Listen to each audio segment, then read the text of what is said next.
First Chandrababu Naidu గారు బెయిల్కి సంబంధించి ఒక పెద్ద కాంట్రవర్సీ నడుస్తుంది. ఆయనకు ఒక పెద్ద బిగ్ రిలీఫ్ వచ్చిందని చెప్పేసి చెప్తున్నారు. నిజంగా రిలీఫ్ వచ్చిందా? రిలీఫ్ తెచ్చుకునేలాగా చేసుకున్నారా, లేదంటే కోర్టులు అలా నియమించాయా? అలా పనితీరుకు సంబంధించి ఒక లాయర్గా మీరు ఏం చెప్తారు? ముందుగా మీకు క్లారిఫై చేస్తాను, కొంచెం ఇది జూమింగ్ చేస్తారండి.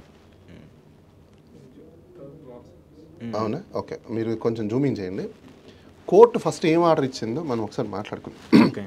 తర్వాత రకరకాల మీడియా వాళ్ళు కావచ్చు, జర్నలిస్టులు కావచ్చు, లేకపోతే విశ్లేషకులు కావచ్చు, అనాలిసిస్టులు కావచ్చు, డిఫరెంట్ ఆఫ్ ఒపీనియన్స్, వాళ్ళు డిఫరెంట్ ఆఫ్ ఎక్స్ప్రెషన్స్ చేయడంలో తప్పేం లేదు. ఎందుకంటే రాజ్యాంగం వాళ్ళకి కల్పించిన హక్కు ఆర్టికల్ 19(1), సో దట్ వాళ్ళు నచ్చినట్టు వాళ్ళు చెప్తుంటారు. కానీ వాస్తవాలకు భిన్నంగా మాట్లాడేదానికంటే వాస్తవాలకు దగ్గరగా మాట్లాడటము, విశ్లేషించడం అనేది మనకు మంచి పరిణామం.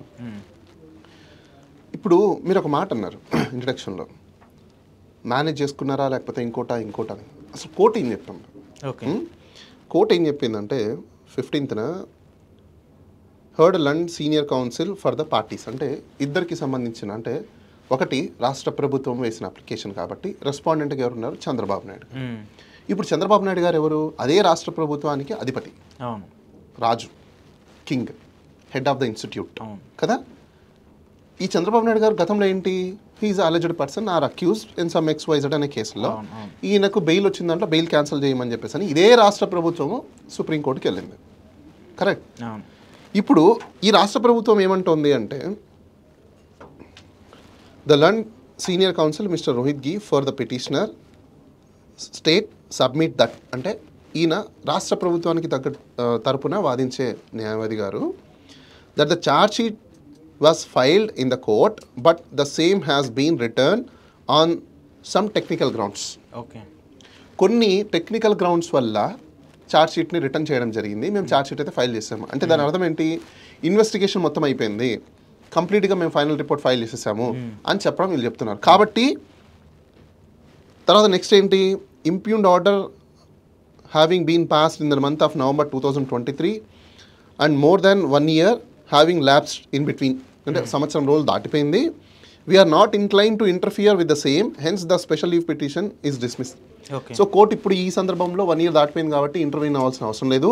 అదిగాక పైన అడ్వకేట్ ఏం చెప్తున్నారంటే, మేము ఛార్జ్ షీట్ ఫైల్ చేసేసామన్నప్పుడు ఇప్పుడు బెయిల్ క్యాన్సిలేషన్ చేసినా చేయకపోయినా రెండు యూజ్లెస్, అవసరం లేదు.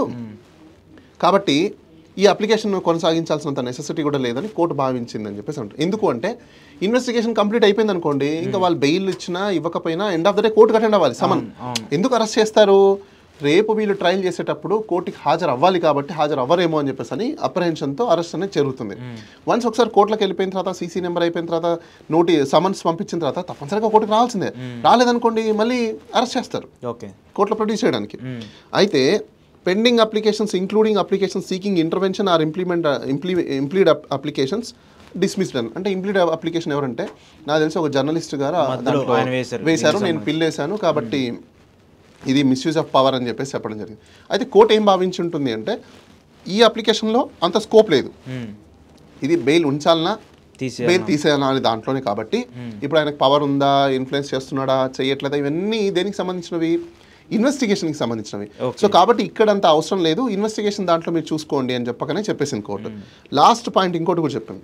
అసలు చాలామంది ఏమంటున్నారంటే, చంద్రబాబు నాయుడు గారి ఊరట వచ్చేసింది, చంద్రబాబు నాయుడు గారి క్లీన్ షీట్ వచ్చేసింది, చంద్రబాబు నాయుడు గారికి సుప్రీంకోర్టే రూట్ క్లియర్ చేసింది అని రకరకాలు చెప్తున్నారు కదా. సార్ మీరందరూ తెలుసుకోండి, ఇది ఒక పెద్ద చంపపెట్టు. ఎందుకంటే లాస్ట్ పేర ఒకసారి చదవండి మీరందరూ, లేకపోతే ఈ వీడియో చూడండి, చూసి చదువుకోండి. It goes without saying that in case of any breach of conditions. Okay. అంటే కోర్టు ఏం చెప్తుంది? It goes without saying that in case of any breach of the conditions or in case the respondent does not cooperate with the investigation or trial. Okay. The state, అంటే రాష్ట్ర ప్రభుత్వానికి, shall be at liberty to file appropriate proceedings may permissible. Okay. అంటే దాని అర్థం ఏంటి? ఈయన bail ఆర్డర్లో conditions ఏవైతే ఇచ్చున్నారో ఆ కండిషన్స్ని ఫాలో అవ్వకపోయినా, కోఆపరేట్ చేయకపోయినా, కండిషన్స్ వైలేట్ చేసినా ఏ సందర్భంలో అయినా రాష్ట్ర ప్రభుత్వము ఖచ్చితంగా అప్లికేషన్ వేసుకోవచ్చు, అప్రోప్రియేట్ ప్రొసీడింగ్స్ తీసుకోవచ్చు. ఇంకోటి ఏంటి, ఈయన ఒకవేళ ట్రయల్కి కోఆపరేట్ చేయకపోయినా స్టేట్ గవర్నమెంట్కి లిబర్టీ ఇస్తున్నాం అంటే ఈ అప్లికేషన్లో కొట్టేశారు కదా ఇంకా వేయడానికి లేదు అని చాలామంది భావనలు ఉంటారు. No, court is granted liberty. ఎందుకు? ఇలాంటి మిస్యూజింగ్ జరుగుతుంది. ఒకవేళ మిస్యూజ్ అయితే మళ్ళీ ఫైల్ చేయొచ్చు కాబట్టి. ఓకే. సో దీని అర్థం ఏంటి? ఇన్ కేస్ ఎవరైనా మిస్యూజ్ జరిగింది అని చెప్పి ఒకవేళ తెలిసినా వాళ్ళ దృష్టికి వచ్చినా ఈవెన్ ప్రజలు కూడా ఇంటర్వ్యూన్ అవ్వచ్చు. ఎందుకంటే ఇది రాష్ట్రానికి సంబంధించిన అంశం, ఒక వ్యక్తికి సంబంధించిన అంశం కాదు. చాలామంది మాట్లాడుతున్నారు పాపం ఆ జర్నలిస్టుల గారి మీద కోర్టులు చివాట్లు పెట్టింది, తిట్లు పెట్టాయి అని రకరకాలుగా మాట్లాడడం చేయడం జరుగుతుంది. అసలు ఈయనకేం పని, ఎందుకు ఇంటర్వ్యూన్? వాయిస్ వర్సా క్వశ్చన్ ఒకటి వేద్దాం.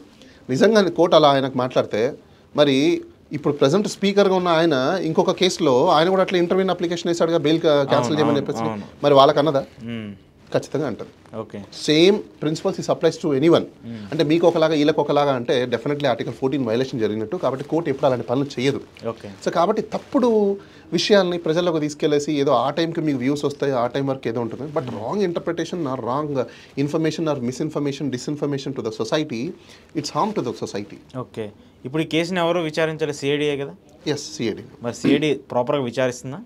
నేను అదే అంటున్నా, విచారించే అవకాశాలు కోర్టు అదే కదా అంటుంది. కోర్టు ఏమంటుంది మీకు అదే మళ్ళీ ఇంకోసారి నాకు అర్థమైంది. అంటే ఎందుకంటున్నానంటే నేను సిఐడి ఎందుకు విచారిస్తుందో ప్రాపర్గా అంటే సిఐడి నేను చెప్తాను it goes without saying that. అంటే అర్థం ఏంటి? ఏది అంటే వితౌట్ సేయింగ్ దట్, అది చెప్పకుండానే చెప్పినట్టుగా. ఓకే. ఒకవేళ జరగకపోతే అంటే దాని అర్థం ఏంటి? కోర్టుకు కూడా ఎక్కడో చోట ఏదో ఒక కోణంలో ఏదో జరుగుతుంది అనేది క్లియర్ కట్గా కోర్టుకు అర్థమైంది. కానీ ఈ అప్లికేషన్కి అంత స్కోప్ లేదు. ఓకే. ఇప్పుడు ఎవరైతే జర్నలిస్ట్ వేసినటువంటి అప్లికేషన్ కావచ్చు, లేదంటే ఈవెన్ బెయిల్ క్యాన్సిల్ చేయమని వేసిన అప్లికేషన్కి కూడా ఎందుకు వేశారు? బెయిల్ ఉంచాలా, క్యాన్సిల్ చేయాలా, ఈ రెండే. సో ఏదర్ క్యాన్సిల్ చేస్తున్నామా, డిస్మిస్ చేస్తున్నామా అనేది ఉంటుంది తప్ప మిగతా కేసు గురించి అంతా మాట్లాడరు. ఈ అప్లికేషన్ అంత స్కోప్ లేదు. సో కాబట్టి ఇన్ కేసు అలాంటిది ఏదైనా జరిగితే మాత్రం కోర్టుకు అప్రోచ్ అవ్వండి అని చెప్పేసి సుప్రీంకోర్టు చెప్పింది.